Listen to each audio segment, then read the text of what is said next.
Welcome to my pastoral office, where all I've heard for all of 2025 is Pastor Brooke, the world's on fire. I'm not going to argue with you.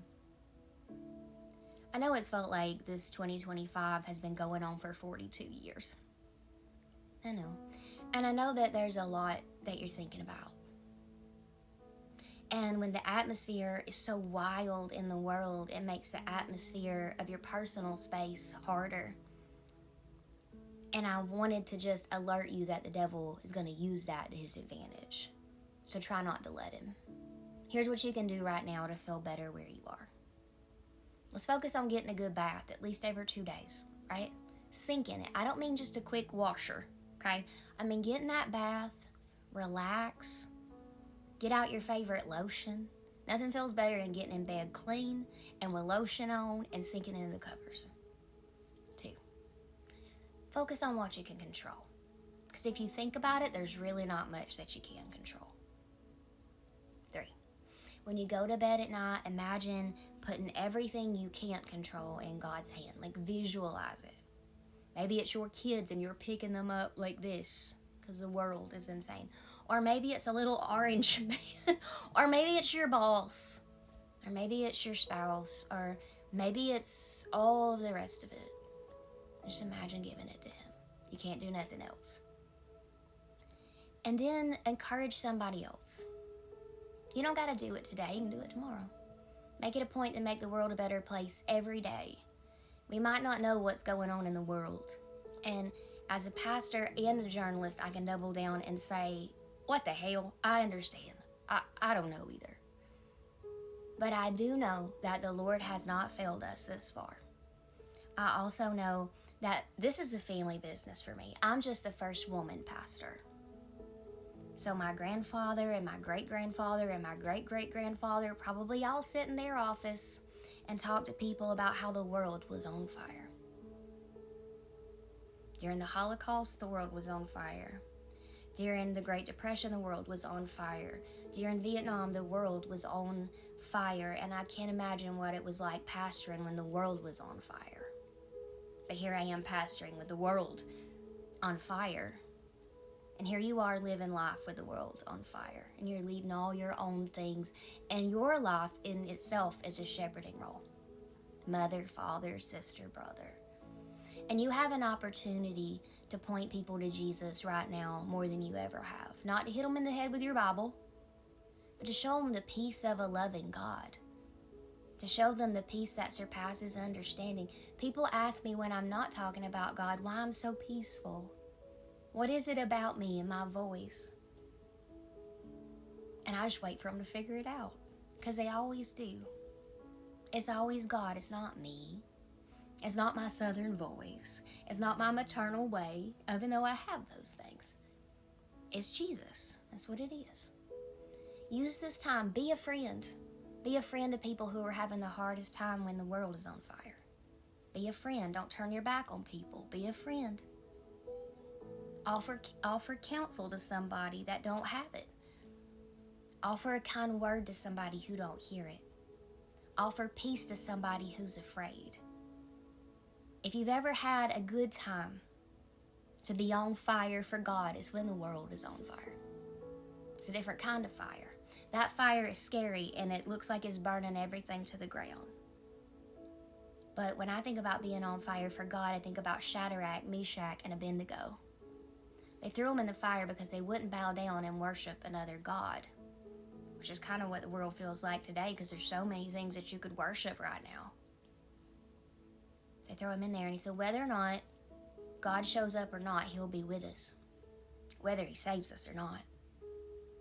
So the guards watching them, and what I find interesting about the story is Shadrach, Meshach, and Abednego don't see the fourth man in the fire. But the guard stops the furnace because he freaks out because they told him that God was going to show up. They didn't see God, but the enemy saw God before they did. So what if right now is your moment, our moment, as godly people to show that there is a fourth man in the fire?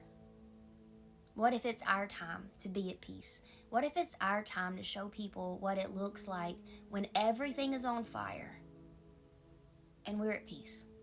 Because we know that whether or not he saves us, he's going to show up. But you know what I know about God's character is that he always shows up and he always rescues, because it's just who he is. So they pull out Shadrach, Meshach, and Abednego. Change their whole tune. Everybody starts worshiping God because they're terrified now. Because this God just done showed up in the fire here. Just like they said he would, even though they didn't see him. So even if you don't see God in the mess of the world right now, don't let that make you feel like a bad Christian. Remember Shadrach, Meshach, and Abednego, and hear that mustard seed faith that they took into that furnace.